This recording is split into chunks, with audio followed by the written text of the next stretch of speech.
anything that you would like to see change when wrestling comes back full steam, whether towards the end of this year or beginning in 2021? Is there anything, like, based on your experiences, that you would love to see change for the betterment of wrestling?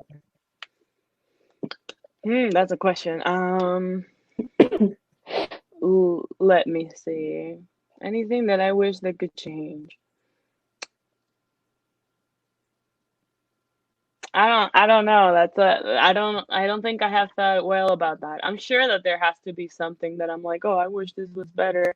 Um, well, yeah, I wish that like wrestling was pro wrestling was treated as a full sport everywhere, like, and pay was like better for indie workers, and like we would have more of like following the work laws, and like, let's say like if it's at least making minimum wage and what is not considered, you know, abuse or like I would say better in the aspect of like making it more legal and more, I don't want to say like anything wrong about this. No, if So there's no wrong answer really. It's just about honesty about your experiences. Like, people are always afraid to be blackballed or whatever the case is, but it's like, based on my own experiences, there is no such thing as blackball, because if right. people don't want to work with you, then they weren't for you to begin with, and it's not a place that you would want to work. Because could you really be yourself? Could you really be the best star that you could be in an environment like that? Probably not. And that's kind of one of the biggest takeaways that I have learned over the last few years is blackballing does not really exist. Like, it really doesn't. Yeah. When you put it into perspective, those weren't people for you anyway. So would you reach the superstardom status that you want for yourself, that you feel you've earned and you deserved, if you're working for somebody like that who wants to keep you down in the cage? Probably That's true. not.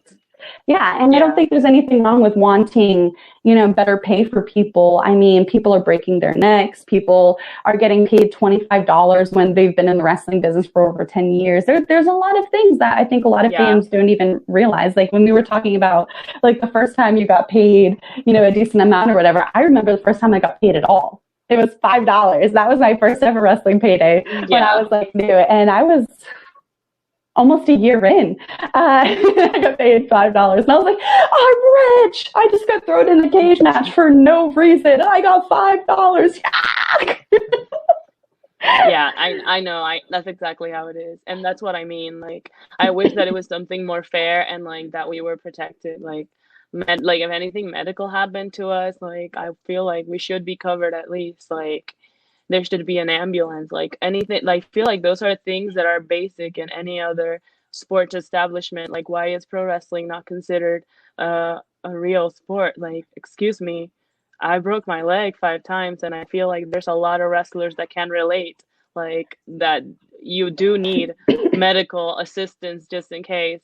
And while like some big companies have it, there are other ones that don't. And I feel like that is one of the things that we should be focusing on, and I wish that could change in wrestling.